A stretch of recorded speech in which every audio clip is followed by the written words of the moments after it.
Huwag nating ipagkait yung ating mga natutunan sa ating mga kasama sa trabaho, lalo na sa mga taong nagsisimula pa lamang. Gabayan natin sila hanggang sa sila ay matuto sa tamang proseso.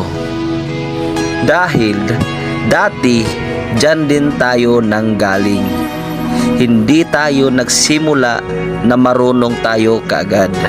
Bago tayo natuto, marami ding mga taong gumabay sa atin para malaman natin kung ano ang tama at mali. Kaya para sa mga taong ipinagdadamot sa iba yung kanilang mga natutunan, huwag nyo po yang ipagpatuloy dahil hindi natin alam ang panahon na darating ang